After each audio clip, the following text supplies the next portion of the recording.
अहं भवद्भ्यः सर्वेभ्यः गीतायाः 15 अध्यायस्य पाठं कर्तुं गच्छामि।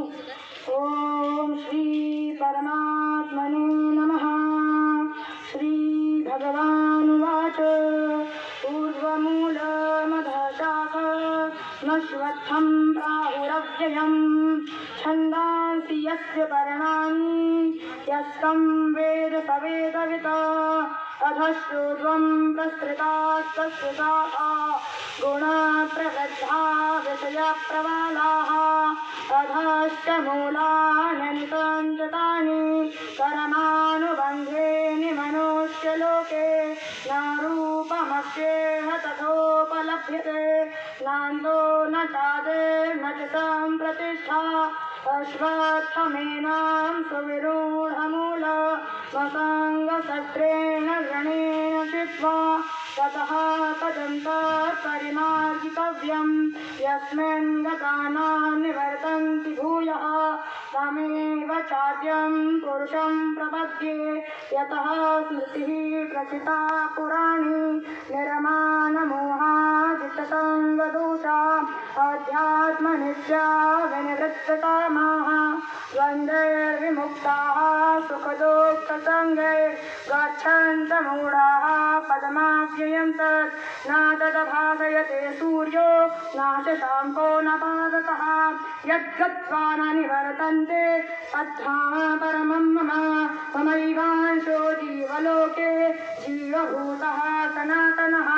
मनः षष्ठानीन्द्रियाणि प्रकृतिस्थानि कर्षति शरीरं यदवाप्नोति तच्चाप्युत्क्रामतीश्वरः गृहीत्वैतानि संयाति वायुर्गन्धानि वाश्रयात् श्रोत्रं चक्षुः स्पर्शनं च रसनं घ्राणमेव च अधिष्ठाय मनश्चायं विषयानुपसेवते उत्क्रामन्तं स्थितं वापि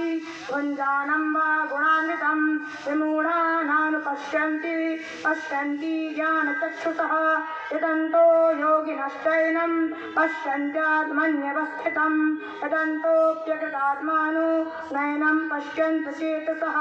यदादित्यगतं तेजो जगद्भासयतेऽखिलं यच्चन्द्रमसि यच्चाग्नो तत्तेजो वृद्धिमामकं वामाविश्य च भूतानि धारयाम्यहमोजसा पुष्णामि चौकटी सर्वाः सोमो भूत्वा रसात्मकः अहं वैश्वानरो भूत्वा प्राणिनां देहमाश्रितः प्राणापानसमायुक्तः पचाम्यन्नं चतुर्विधं सर्वस्य चाहं हृदि सन्निविष्टो मत्तः स्मृतिर्ज्ञानमपोहनं च वेदैश्च सर्वैरहमेव वेद्यो वेदान्तकृतवेदविदेव चाहं द्वाविमौ पुरुषौ लोके क्षरश्चाक्षर एव च क्षरः सर्वाणि भूतानि कूटस्थो चर उच्यते उत्तमः पुरुषः